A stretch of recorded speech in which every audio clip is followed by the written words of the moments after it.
ईश्वरी भिसे मृत्यू प्रकरणी पुण्यातील दीनानाथ मंगेशकर रुग्णालयाला नोटीस पाठवण्यात आली आहे। रुग्णालयाची 4 सदस्यीय समितीकडून चौकशी सुरू आहे। महिलेच्या मृत्यू प्रकरणी मुख्यमंत्री फडणवीसांकडून आता सूचना देण्यात येत आहेत। आरोग्य विभागानेही मंगेशकर रुग्णालयाला नोटीस पाठवली आहे। 24 तासांमध्ये अहवाल सादर करण्याचे आदेश देण्यात आलेत। महिलेच्या मृत्यू प्रकरणी मुख्यमंत्री फडणवीसांच्या सूचना आरोग्य विभागानेही मंगेशकर रुग्णालयाला नोटीस पाठवली आहे।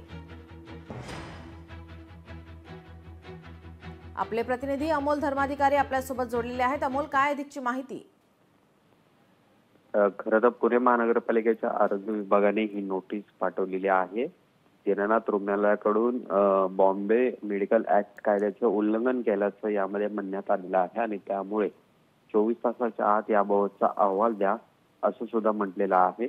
तनुश्री भिसे या महिलेचा मृत्यू आपण पाहिला की तिला वेळेत उपचार मिळाले नाही आणि त्यामुळे तिला त्रास जाणवू लागल्यामुळे दुसऱ्या रुग्णालयामध्ये तिचा जन्म झाला, मृत्यू झाला आणि 2 जुळ्या मुलांना जन्म तिने दिला। मात्र या सगळ्या दुर्दैवी घटनेनंतर दीनानाथ रुग्णालय प्रशासनावर मोठ्या प्रमाणात संताप व्यक्त केला जातोय।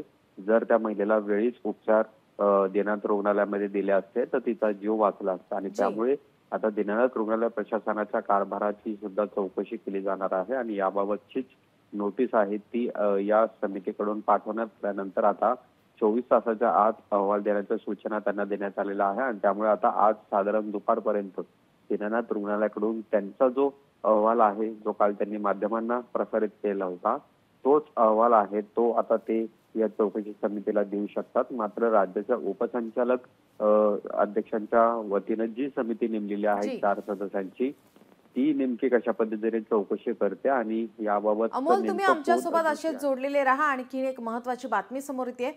चौकशी समितीकडून दीनानाथ रुग्णालयाची झाडाझडती घेण्यात येते। गर्भवतीच्या मृत्यूची चौकशी करण्यासाठी आरोग्य विभागाने नेमलेल्या चौकशी समितीने तातडीने शुक्रवारी चौकशी सुरू केली आहे। दीनानाथ मंगेशकर रुग्णालयासह मणिपाल रुग्णालय आणि Surya mother and child super speciality हॉस्पिटलला प्रत्यक्ष भेट देऊन समिती चौकशी करणार आहे। चौकशी समितीने शुक्रवारीच आता या संदर्भात आता चौकशी करण्यास सुरुवात केलेली आहे। चौकशी समितीकडून आता मंगेशकर रुग्णालयाची झाडाझडती घेण्यात येत आहे। आपले प्रतिनिधी अमोल धर्माधिकारी आपल्यासोबत जोडलेत। अमोल, या संदर्भात अधिकची माहिती?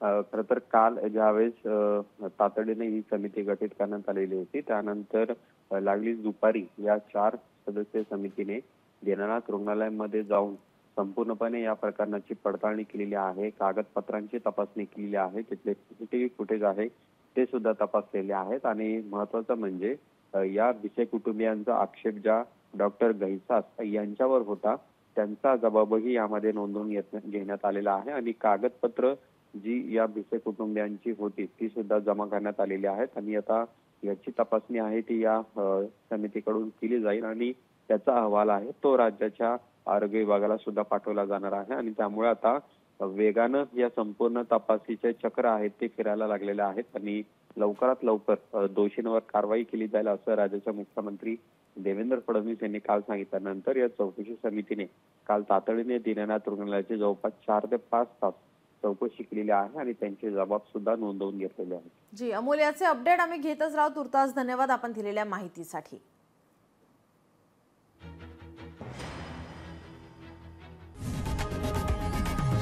लोकशाही मराठी ऐका, पहा, जागरूक रहा।